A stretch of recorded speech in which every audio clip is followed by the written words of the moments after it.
আমি সুখের বিনিময়ে মৃত্যুকে বেছে নিয়েছি। तेरे प्यार का सहारा काफी। যে মানুষটা আমারে সিগারেট ছাড়তে কয়, এখন তার মায়া বলার জন্য আমাকে নেশা করতে হয়।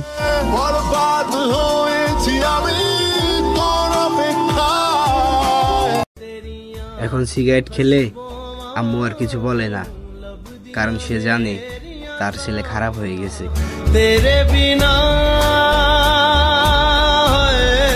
মায়াবতী, তোমাকে কখনো ক্ষমা করব না। বিনা অপরাধে আমাকে মৃত্যুর মুখে ঠেলে দিয়েছ।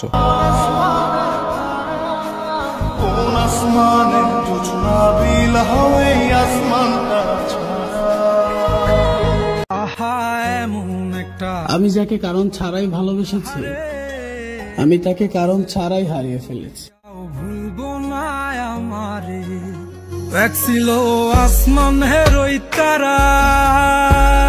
আমি দোয়া করি তুমি দুনিয়ার সবকিছুই পাইবা, কিন্তু যে ভালোবাসার জন্য একটা মানুষের জীবন নষ্ট করতো, শুধু এই ভালোবাসাটা আর পাইবা না।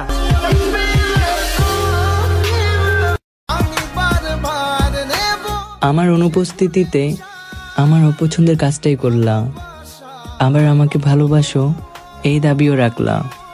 বিষয়টা এমন হলো না ক্ষত স্থানে খোঁচা দিয়ে মলম লাগিয়ে দিলা। যদি আমার কোনো কথা খারাপ লাগে তাহলে দুই ভাবে চিন্তা করো।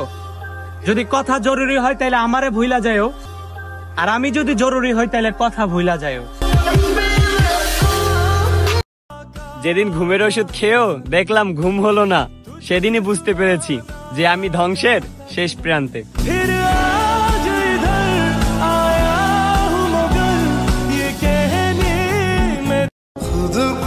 আমি মরে গেলে আমাকে তুমি দেখতে এসো না, কারণ আমার আগরবাতির ঘ্রাণ তোমাকে শান্তিতে ঘুমাতে দিবে না।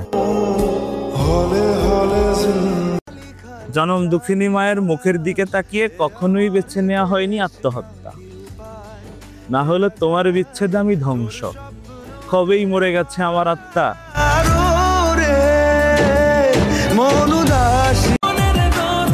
জোর করে কি রাখা যায় যদি সে থাকতে না চাই?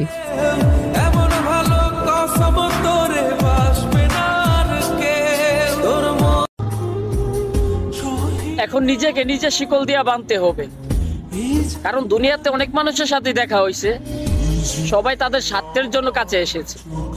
মায়ের একটা কথা খুব মনে পড়ে যে দুনিয়াতে একাই বাঁচতে হবে। আমি বারবার আঘাত পার পরেও ফিরে যেতাম, কিন্তু শেষের আঘাতটা আর সহ করার মতো ছিল না।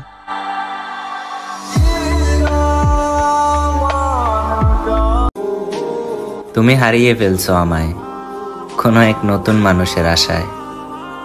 বেঁচে থাকলে আমিও একটু দেখব সে কতটা ভালো রাখে তোমায়। যদি মরণ আসে আমি হাইসা মৃত্যুবরণ করব।